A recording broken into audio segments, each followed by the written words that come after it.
warranted.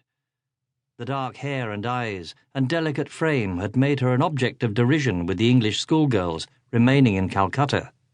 But now, with the dark hair cropped short and the eyes enormous in her thin face, she looked elfin and, in spite of her illness, younger than her years. She put the kettle on to boil and leaned against the kitchen windowsill, pushing the casement out and peering into the garden below. She was not disappointed. The Major, clippers in hand, patrolled the postage-stamp garden in his uniform of baggy grey cardigan and flannels, ready to pluck out any insubordinate sprig. He looked up and raised his clippers in salute. Jasmine mimed, "Cup of tea?" When he nodded acceptance, she returned to the hob and moved carefully through the ritual of making tea. Jasmine carried the mugs out to the steps that led from her flat down to the garden. The Major had the basement flat, and he considered the garden his territory. She and Duncan in the flat above hers were only privileged spectators. The planks of the top step grated against her bones as she eased into a sitting position. The Major climbed the steps and sat beside her, accepting his cup with a grunt. "Lovely day," he said by way of thanks. "Like to think it would last."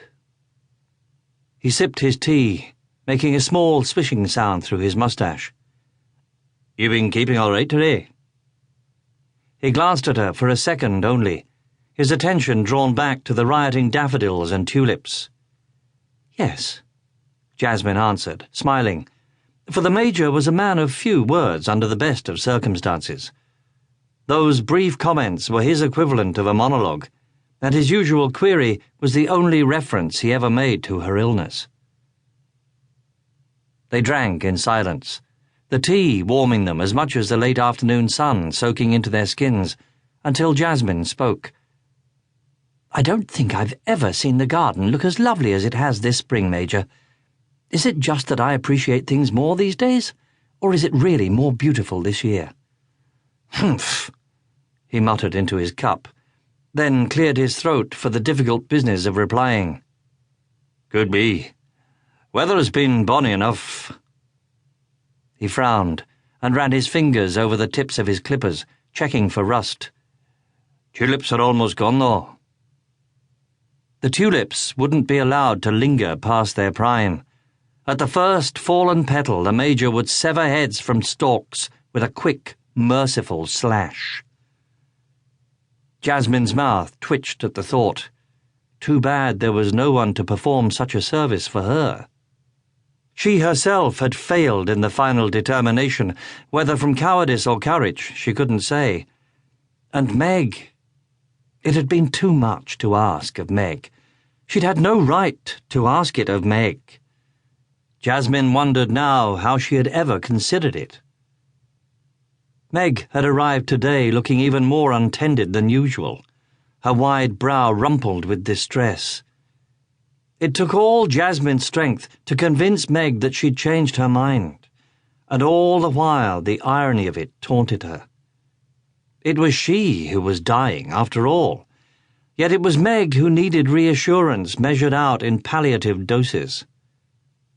She couldn't explain to Meg the reckoning she had reached somewhere between last night's sleeping and this morning's waking. She knew only that she had crossed some meridian in her swift progress toward death. The pain held no more terror for her. With acceptance came the ability to hold and savor each moment, as well as a strange new contentment. The sun dipped behind the square Victorian house across the garden, and its stone faded from gold to grey in an instant.